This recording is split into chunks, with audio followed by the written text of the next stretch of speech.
that I am now also recording today's presentation so that for those who are unable to attend, or if you for some reason have to leave early, we should be able to get you a recording of this workshop as well to make sure everyone has access to the material and to the information. So to get us started then, I just want to introduce myself. My name is Amanda Ryle, and I am a senior career coach at the Career and Advising Center on campus.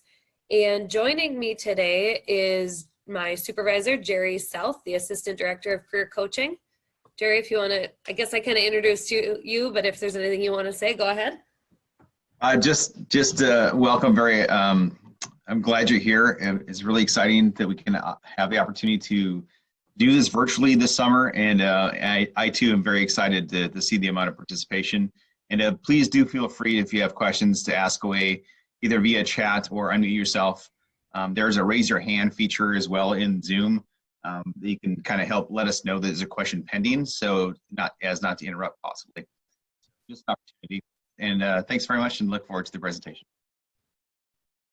Awesome. Well, then we'll dig on in here if I can get it to go. There we go. So today's objectives, or what you can expect to gather from today, is to be able to identify the differences between a CV and a resume, because they are certainly differences, and we want to make sure we know what those differences are and then when to use them. So which is the next objective of which positions might require a resume versus a CV. We also want to ensure that everyone is able to build confidence putting together resumes and CVs, and then also a chance to potentially get some feedback on your existing documents. So if there are different sections that are unclear, or you don't know how to label a header, those kinds of things, so that we can help you to sell the best versions of yourselves as you go out and are applying for jobs. I apologize, I'm just trying to figure out, there we go, how to transition from slide to slide here. So what are the differences between a resume and a CV, and when is it necessary to understand the differences? There are certainly differences in these documents, which we will cover those in much greater detail here in a bit. But we just kind of want to start off with talking about them individually. So what makes them unique? So a resume is what we consider to be a professional summary of your qualifications. We have summary listed here in all caps because this is not supposed to be an all-encompassing document, and it's a summary for a reason. If anybody cares to participate, you surely can, but does anyone know how long a resume is typically supposed to be, or just how in-depth this summary can be? 1 page. 1 page, thank you, Ben. Yes, ideally this document would be 1 page, and we do say it can be 2, but the only way we would recommend it going onto a 2nd page is if that entire 2nd page is going to be filled. So we will chat a little bit more about that here in just a moment as well. We want this document to demonstrate how you fit a position's expectations. So the document, as the the 4th bullet point would allude to there as well, it should be tailored. It should be very specific to each position, each company, which I know is usually bad news, or not always what students are looking for or hoping to hear, because it would be easier if we could go into the job market with one polished, beautiful, gorgeous resume that we could use for every job across all industries. But the truth of the matter is that looking for a job and polishing these documents or perfecting them truly can be a full-time job in and of itself. Every job deserves a resume that has specifications to the demands of the position, the vision and the values of the company. And again, that can take time, but that's also what some of the staff in our office is there for too, to help you to polish and target those documents. And we can do that by way of, we have additional workshops we do, but also by one-on-one appointments that are happening, especially now virtually via video calls, phone calls, and then also during the semester, we'll be doing those in person as well if preferred. As of right now, always subject to change. So on this 3rd bullet point here, it also says 10 seconds. 10 seconds being the probably on the long end, but the average amount of time that an employer spends glancing over your documents the first time. 10 seconds isn't very long, and sometimes that can kind of be a gut punch if you've spent hours putting together a, again, beautiful, gorgeous resume. Your blood, sweat, and tears went into this thing, and they're only looking at it for 10 seconds. But what that tells us is if it's 1 page or 2 pages, we have to make sure that everything on there is appealing to the reader. The reader knows what you mean or what your intentions are by using different experiences, involvements, acronyms, specific types of software and technology you might be using. They need to be able to see, understand, and know how and why it's beneficial to the position you're applying for if you're listing it. I had a question. Yeah, please. So if your resume is double-sided, but it's only like 10, like you said, it's only 10 seconds that you can really catch someone's attention, how do you get them to look at the back of your resume if they're not typically, like they're looking at the first impact that the front page has, but what if they don't turn it around to see like your other experience? Is there like a way that you can tell them to like also look at the back, or is that very invasive and kind of not professional? I think it really depends on the situation or the environment that you're in. So say you're at a networking event or something and you're there in person or having that live discussion, you can then, you know, even gesture to your document by kind of flipping it or non-verbally indicating that there's a second side. But that's one of the benefits to submitting things electronically, though, is that it's going to show them that there's 2 pages to it more often than not.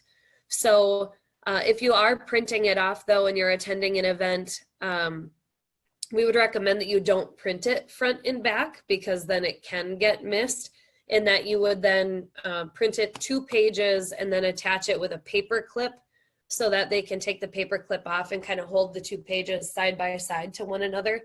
And I mean, if you're going to be at like a large career fair or something like that, where they're taking hundreds upon hundreds, it might be better to staple them together just so a paper clip doesn't come off and then it gets shuffled in with someone else's. Does that answer that question? Yeah, it does. Thank you very much. Yeah, of course. Thank you for chiming in and unmuting yourself for a question. Are there any others right now, Jerry, whether in the chat or anybody have a hand raised that I missed?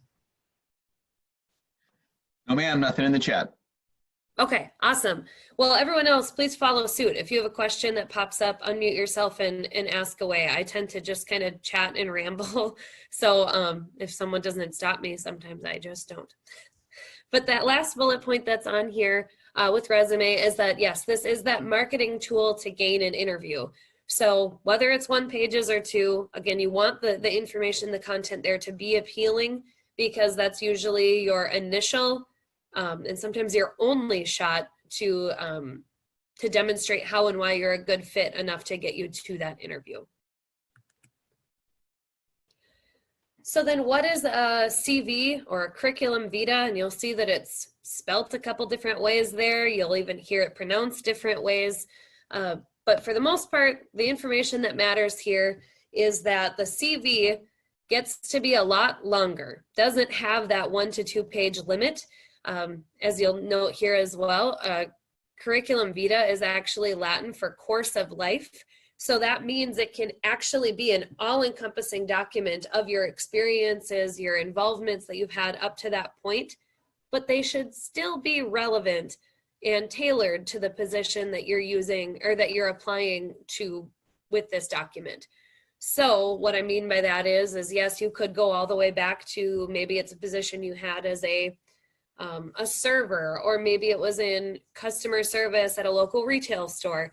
That's fine to do, but if you have a lot of other experience so far, either as a teaching assistant in the areas of research, and that's a lot more relevant to the positions you're applying to, those are the ones that you want to spend a lot of your time, your space, and your energy on developing more so.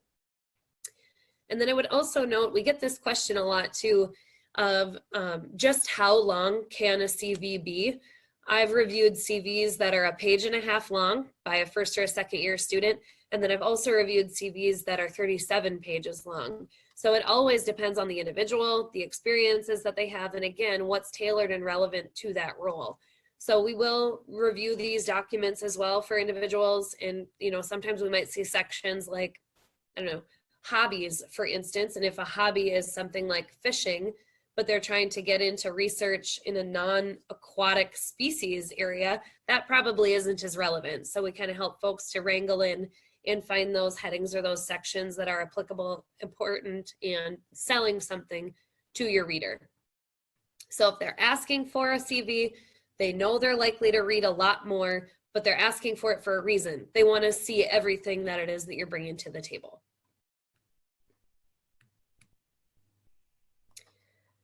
Any questions on those resume CV differences so far? We will get into a lot more of the specifics of what goes into those documents, but otherwise, if there's nothing so far, we'll move on to when to use the CV versus when to use the resume. So first and foremost, I would say if an employer is asking for a resume, please give them a resume and not a CV. That's usually one of the easiest ways you can demonstrate to an employer that you struggle to follow instructions if you give them the wrong type and style of document. So especially for some of our international students, I'll very specifically point out that what they may use most commonly for application materials, and this goes for those as well that might be applying for jobs outside of the country. If your typical application material is a CV and that's all you would use in another country, then making sure that you are using just that or that it can be a much longer document. But here in the United States, for industry style positions, resumes are much more commonly what are used, preferred, and asked for. There may be some research positions, like research in industry positions, that would be looking for a resume instead of a CV as well. And then again, whenever an employer is specifically asking for a resume, making sure you're including that and not the CV. Onto a CV then. These are most commonly used in academic roles, universities, a lot of times in research roles as well. Some of those research positions are likely to be in an academic setting, but also out in industry as well. And then as previously mentioned, in those international positions as well. So if you're considering applying outside of the US, there are resources and online tools as well that do help you to do essentially some kind of fact checking or background checking if you want to apply in Brazil or you're looking to apply in Uruguay. You may be able to find what some of the nuances are of job search and application materials by doing some of that background digging ahead of time as well, if you do know there's a specific area that you'd like to work in the future. Excuse me? Yes. So my question is about a resume and a cover letter. Uh-huh. Any similarity or difference? Because, yeah, thank you. So this, that was the similarity or the differences between a resume and a cover letter, correct? Yes, please. Sure. So with a resume, that's much more here's a list of some of the work experiences or where I attained my education and some of those things that are really specific to the role, things that you've already done, skills that you have. A cover letter, it can be very similar. Excuse me. It can be similar in kind of what it covers or how it touches on your qualifications for a role or a position, but a cover letter should never repeat information that's already in a resume. It should be unique information and qualifiers. The cover letter, you get to use more of like I statements or things that connect your enthusiasm or your passion to a role, whereas a resume tends to be a lot more objective to say, I have this skill from when I did XYZ task at a company. So we do have some resources on our website as well. So if I'm not getting to the answer of your individual question, please let me know at the end. And I'd be happy to send you some of that or also to set up an appointment if you wish, and we can go over some more of those specifics. But a cover letter is kind of an introduction to a resume. And again, where you can touch on a lot more of what you bring to the table personally, or maybe how you're even connecting to that company's mission statement, their values, those kinds of things. Thank you. Yeah, not a problem. And again, if there's more discussion you or anyone else on the call would care to have on that, please just get me your email address at the end, and I'll be more than happy to schedule a one-on-one or send you the documents that we have on our website.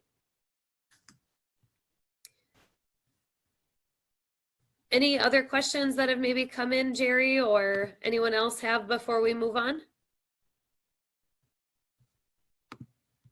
All right.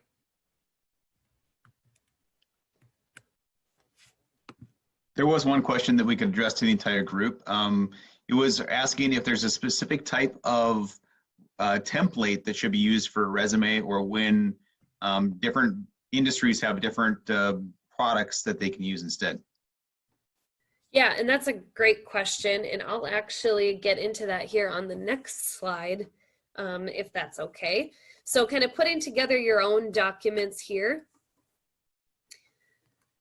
You'll notice that the word templates is over in our avoid column there on the right. And I joke around with people that templates is like a cuss word in our office, because we don't usually recommend that individuals use templates, and I'll tell you why. A template can be really great when you're kind of quickly trying to apply for something. If there's a deadline approaching, it can help you to organize things, make it look kind of snazzy. Can be very helpful in that way. And you cut off just in the middle of saying that templates were a dirty word. And What a cliffhanger. Yes, it was a very good cliffhanger. So I was curious if you guys recommend just keeping it simple and plain, or if you would recommend finding a graphic designer friend who can whip you up a custom resume. That's a great question, and thank you for helping me with where I left off there, Ben. So the reason that I jokingly say that the templates or T is a cuss word in our office is because templates can be really great when you are quickly trying to throw together some content, and it can help you to kind of have it be more visually appealing maybe, and I think that's why people gravitate towards them. However, we struggle with templates in that they're rather limiting in the future when you want to change or edit maybe the order of your document, or maybe you want to put in some sub-bullets, those kinds of things, is it doesn't usually allow you to do that. And your resume is supposed to grow with you as you grow as a professional. So what saves you time now tends to be a lot of headache and hassle down the road. So most specifically with your question, Ben, about like visual appeal and kind of graphics, some of those things, if you're in a more design heavy field, if you're in visual arts, graphic design, architecture by chance, some of those areas where some of the visual graphics kind of come into play, that's when it's more appropriate to add in some of those things to add a little bit of flair, or to be able to demonstrate a bit about your style and your skill set.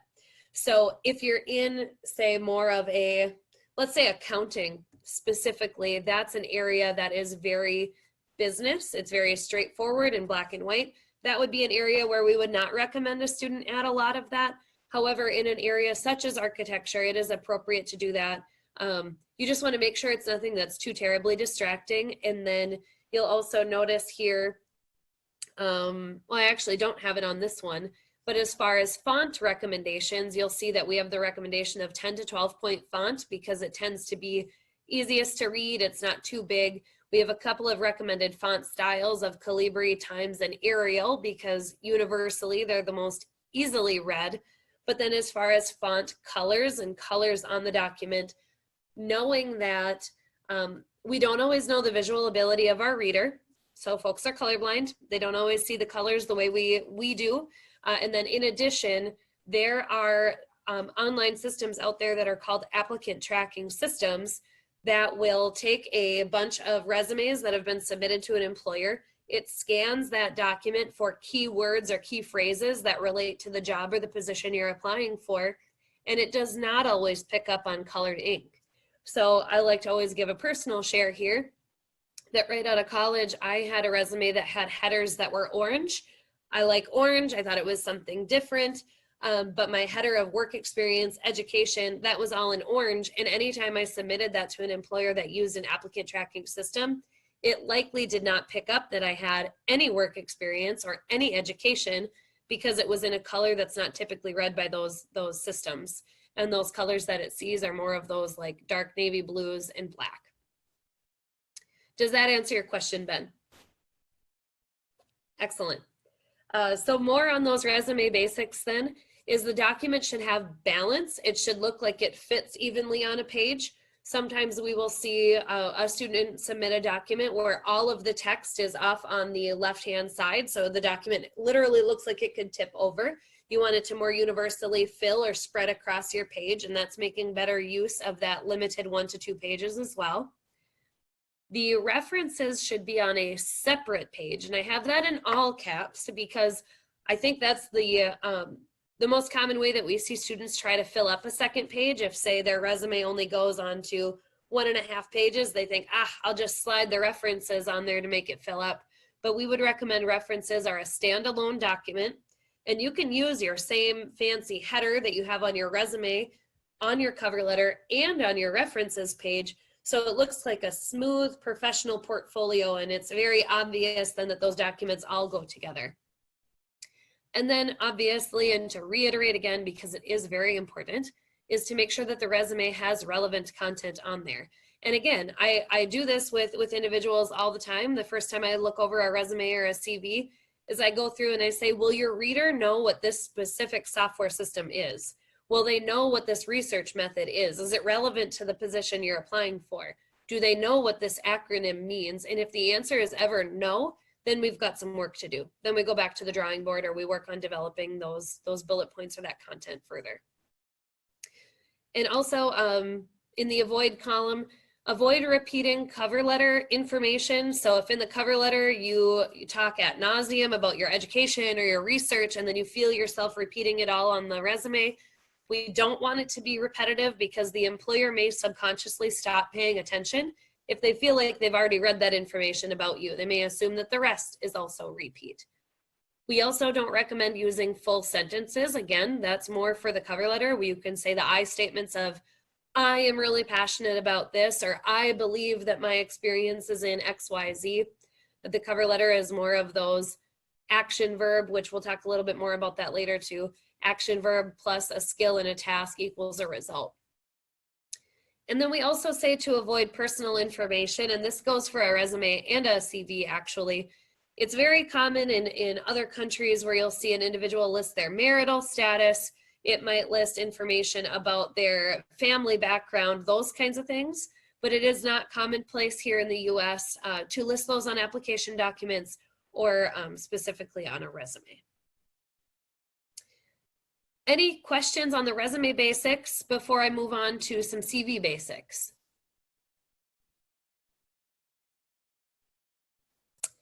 Then here we go. Some of those CV basics then is that a CV should encompass all professional accomplishments. And like I said, you do have a little more wiggle room with maybe listing some of those personal accomplishments if you're a part of a volunteer group or a board of some sort for a local nonprofit or something. That's okay to list, but you do want to make sure it's not, really old experiences that are really irrelevant to your industry. You also want to include publications, presentations, and research involvement. And sometimes if your area of study that you've been a part of is really, really specific, which typically it is when you're in a master's program, but you're applying for a job that's more general, then that's where I'll sit down with an individual and I'll say, okay, so if this is an area of research that's very specific, but it's not completely related to the role you're applying for, how can we kind of change some of the terminology and the wording to make it a bit more transferable? And then to reiterate from before, a CV does not have a space limit. It has the same font styles and size recommendations as a resume. So again, that's Calibri, Times New Roman, and Arial, and then that 10 to 12 point font. You want to have consistent formatting. This can be a lot more difficult for a CV than on a resume, because on a 2-page document, it's a lot easier to look at it and say, oh, okay, yep, this is an inconsistency, or I have to make this match. Whereas if a CV gets to be 10 plus pages long, that can be a little more of a challenge to make sure it looks more smooth and seamless. So again, that's what we're there for too. We're more than happy to help out with that review. And then again, making sure that a CV has good balance to it. It is a very long document, so you want it to be easy enough to read, good flow to it. And again, you're not using those I statements or writing a bibliography either. about every little involvement you've had, but making it so it's to the point, good flow. And then after your first page, you will include a header or a footer with the name and page number. And most commonly that's like your last name, comma, 2, last name, comma, 3. Not that you have to list it out, you know, in too much detail or anything like that. So are there any questions on the CV basics at this point? And I know we did just have some folks join us, so feel free to unmute yourself to ask questions or put questions into the chat. And if there's anything that we already went over, this workshop is being recorded, and I can send out the recording thereafter too if you let me know you're interested.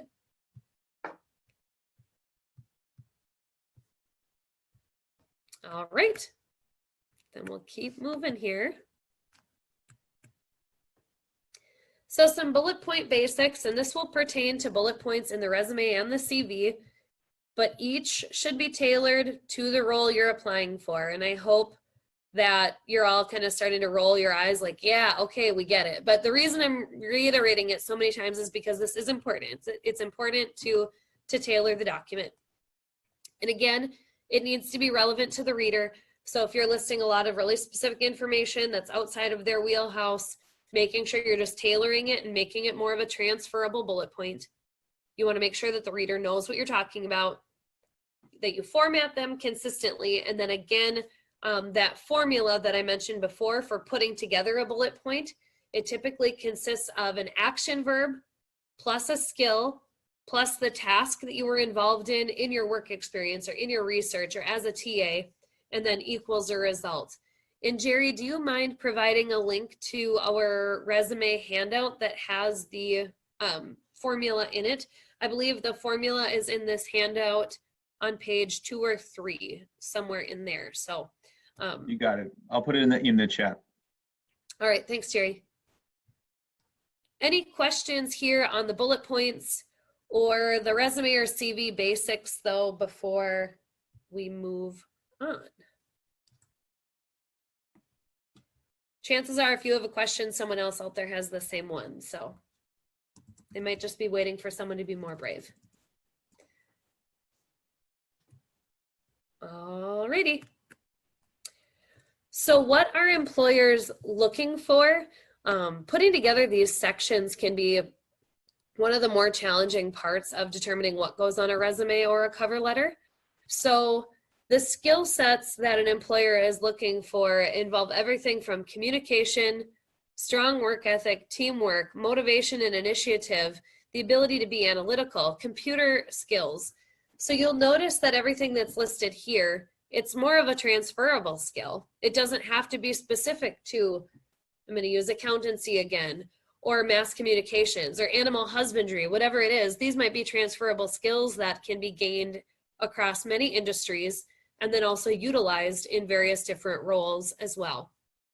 So I have a little blurb on here, this icon for NACE, which is the National Association of Colleges and Employers. And that's where the National Association that we follow to make sure that we are sharing best practices with students. But they also, as mentioned then in the title, they work with employers as well to ensure that the colleges are best equipping students for the workforce and for the roles that they're hiring for. So I share this to say, don't get too stuck in, here's the really specific nuances of my field and my industry. And so only the things that I've done that are a similar job title are what's important, because there are many jobs that you can have across various industries that still afforded you many skills and experiences that an employer is going to care about. The skill sets listed here, these are the things you don't always get taught how to do in an academic setting. So being able to demonstrate them by way of a unrelated job or volunteer experience or a leadership involvement on campus can be a great way to sell those skills to the reader or to the employer in an interview.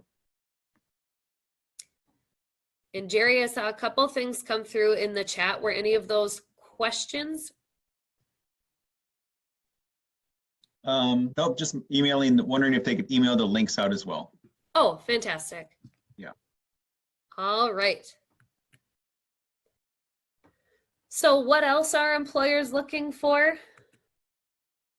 Your experiences. I think that one's the most obvious, but what does an experience look like? Does anyone have an example of an experience or a category of experiences that an employer is going to want to hear about or that's worth putting on a resume or a CV? For anyone who wants Internships. Internships, yes. Thank you, Dominique. Anything else? Other guesses? All right, I'll just give them to you. So volunteer experiences would be another one. So if it's something that's like a local charity or a religious organization, something like that, can certainly list those on a resume. I do always provide just a bit of word of caution there.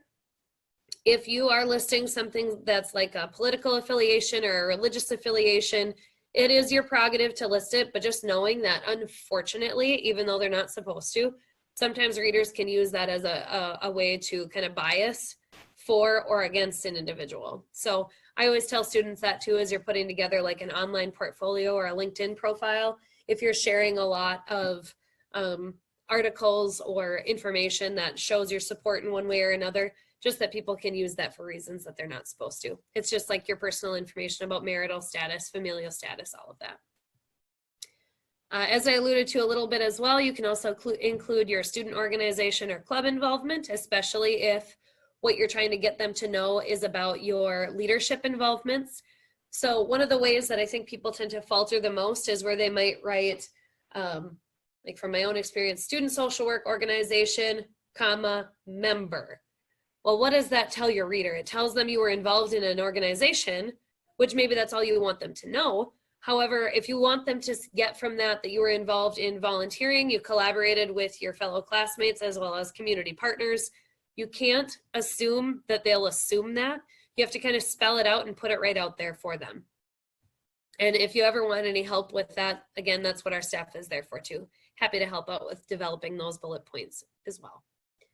As shared, internships, that's another great experience to include because hopefully those are related to your industry or your area that you're going to be applying for. And if not, again, we can kind of help you to put together those transferable skill sets in a way that seems more valuable to your reader.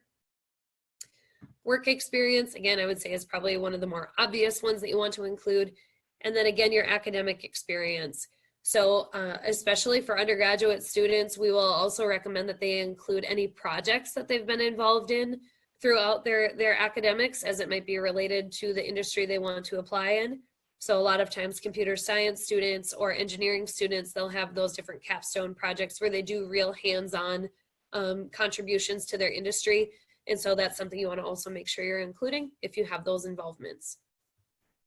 Something else that I haven't listed on here as well, though, would be any personal projects. So things where if it is freelance and you're getting paid, that's great. But other times we might work with a student who's like, yeah, actually what I do is I take apart computers and I put them back together for fun. And I'm usually floored by that because I wouldn't even know where to start. I'd probably smash it with a hammer and then be out of luck forever. But those types of things, as long as, again, you're putting it together in a document where the formatting is clear and your intention behind why you're listing it is obvious and valuable to the employer, then it's totally worth listing there as well. Any questions on what the employers are looking for or the types of experiences that will allow me to take a drink of water?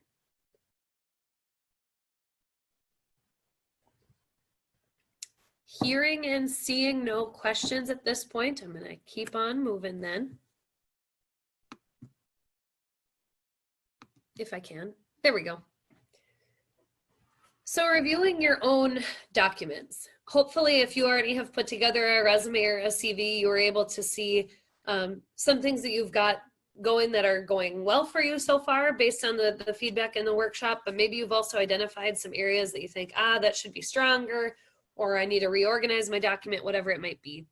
So I do want to just share that we, as I mentioned, we're doing virtual services right now over the summer. So where it says drop-in assistance, I do apologize, we're not doing that right now, but you can email our office, you can set up videos video calls, phone calls, whatever it is that's most convenient to you.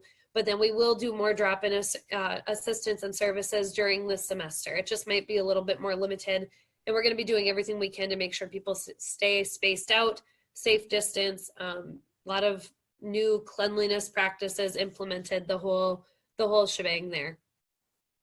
But then also utilize the resources that you all have as well. So what I mean by that is if I do have a student who comes in, this happened once, so it's always very fresh in my mind, but the gentleman had a very long CV, and I reviewed it for the formatting things, but he was studying animal husbandry. That's not an area that I know a lot about. So I did have to refer him back to some of the faculty that he works with or the folks that he's worked under in some industry positions to make sure that he was listing things appropriately, because those are things that I don't necessarily know as someone who's not an industry expert in all the industries that you all work and study in. So utilize those resources. And then also for those who are putting together CVs and you're maybe needing to cite publications or presentations, research, whatever it might be, we would also recommend that you utilize the Center for Writers on NDSU's campus to make sure that those are being cited appropriately and correctly. But with that, that brings me to the end of the content that's developed for the presentation. And I'd be more than happy to take any questions that you all have. And again, either by way of chat, if you're more comfortable, or I do welcome you to unmute yourself to ask any questions as well. Hi, Amanda. This is Suzanne Young. How are you today? I'm doing well. How are you, Suzanne? Good job on this. Thank you. Thank you. And you have reviewed my resume previously. So Yeah. I'm a doctoral student, and my question is there a way, or what's the most effective way to combine for your CV to add your business experience? So for example, I have significant business experience in the healthcare industry, and I've found that it can be relevant even in my next step in an academic or an industry experience, right? So I've always been kind of challenged with how to combine the two or how to add. And what I've done is basically kind of streamlined it, but do you have any comments on that? Sure, I'll get started and then you'll have to let me know if I hit the nail on the head or if I miss. But with that, I think it's all kind of about how you label the different sections in the CV and then also how you're ordering them. So if you have, you know, say a lot of research or academic experience, but then you want to list your industry work experience, you can either list it as industry experience, work experience, relevant, related experience, something of that nature if you wish to. And then, you know, filling in from there the extensive work history that you would have. And then again, formatting it very similarly to how you have maybe the academia or the research experiences or bullet points listed as well. But then you can always reorder it. So say your next step is maybe you anticipate it being in an academic setting. So you want to list academia, then you want to list research, and then maybe the industry work experience follows that. And then you have another position coming available that you want to apply for next, then you can always reorder that and say if that one's more industry related and you want to list industry first, then it's just kind of reorganizing it. So the tailoring happens by way of the specific content in your bullet points, but it can also happen by way of the organization and basically the timing of which you're delivering that information to your reader. You want the most relevant and helpful experiences towards the top on down to the least relevant or less relevant.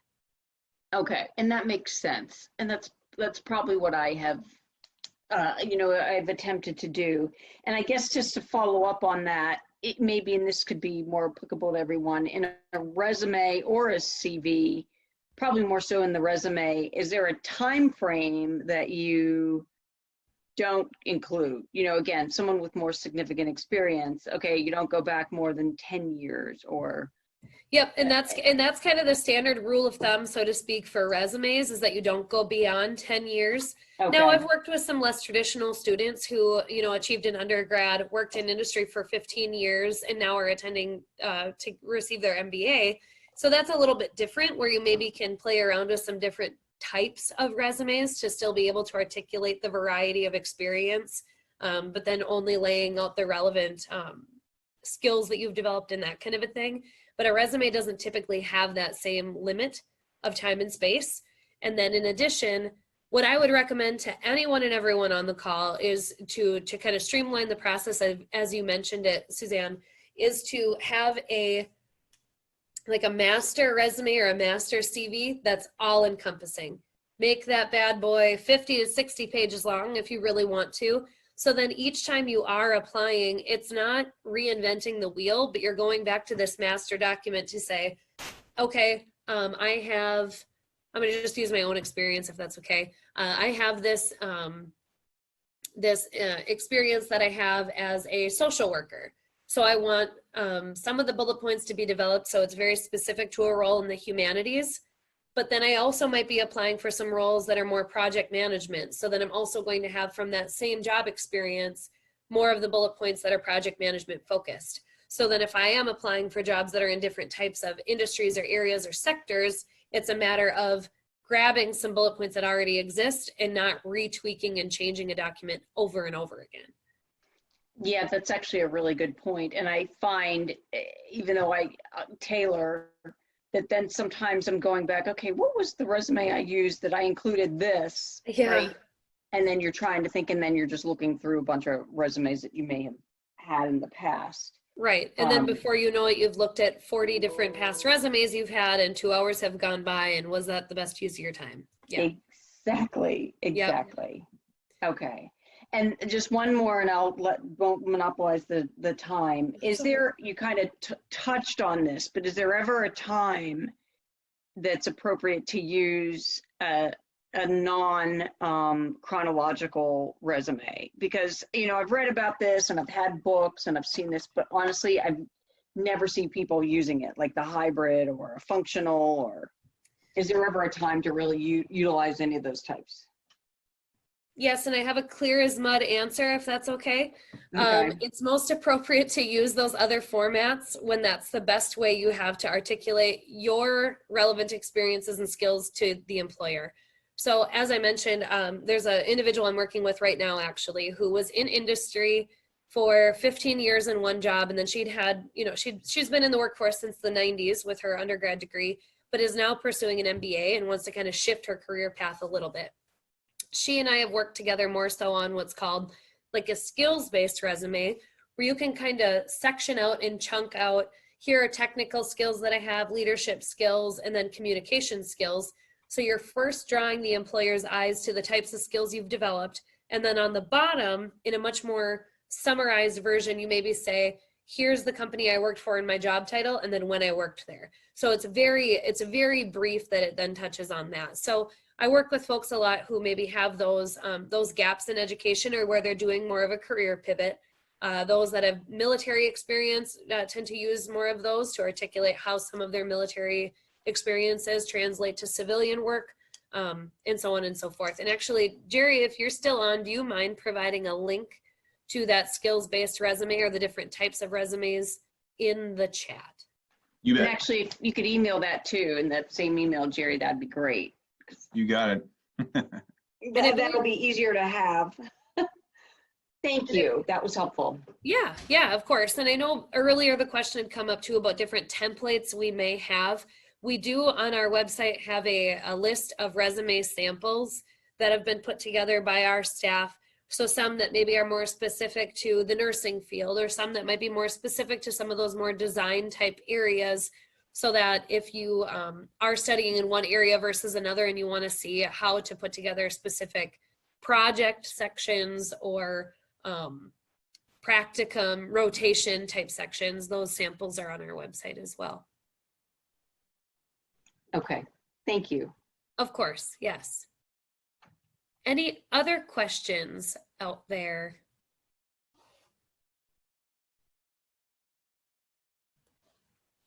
I do have one question. It was kind of touched on earlier in the presentation, but some folks joined late. So the question is, if you've made, for an example, you touched on this a little bit, a career pivot, but what if there's students who've been a student for, they're grad students now, but they continue straight from undergrad to graduate school, and the experiences they have aren't necessarily industry specific, such as maybe working in the bookstore or something of that nature. Is that still relevant information for these documents? The quick answer is yes, 100% it is. It's just all about how you talk about it. So let's use the bookstore example. If I said that I, helped, I don't know, clean the building, then that's transferable only to roles where I might be doing cleaning type of work and duties. But if you have maybe a lot more involvement with research, or maybe it's as a TA or as a GA in some department on campus, it's all about how you're then articulating that to the reader. And so earlier in the presentation, we talked a little bit about transferable skills. And I'm sorry to give you another job, Jerry, but if you maybe want to provide a link to the NACE, the National Association of Colleges and Employers, top 10, or I think it even goes to 15 list of transferable skills. Those are the things that you can then articulate to an employer or to the reader with some of those what seem like less related roles. So I personally worked as a server and a bartender for several years. If I were to put on my documents now that I took drink orders and delivered food, great, the employer probably isn't going to care a whole lot.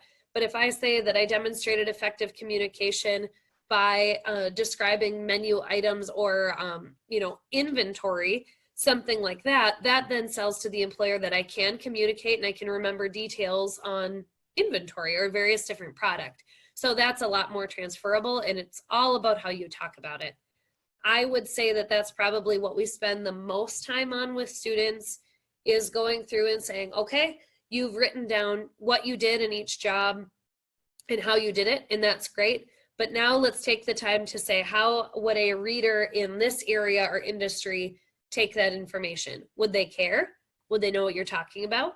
And if the answer is no to either of those questions, how can we elaborate on it a bit more, put it in a more succinct bullet point with some transferable skills to help them to see the value?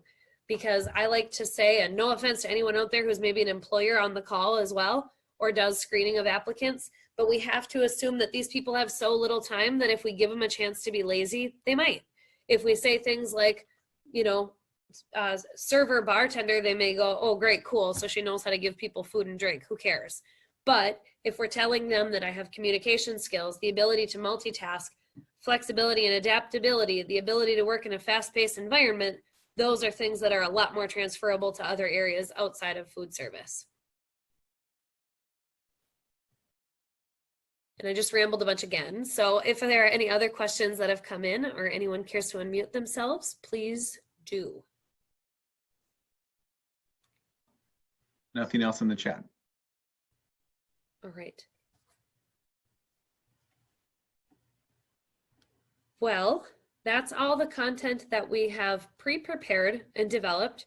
So I have this scheduled though until 11, so I will hang out here for as long as anyone needs and wishes, and I'll be happy to answer any other questions that may come up. But otherwise, thank you all for attending.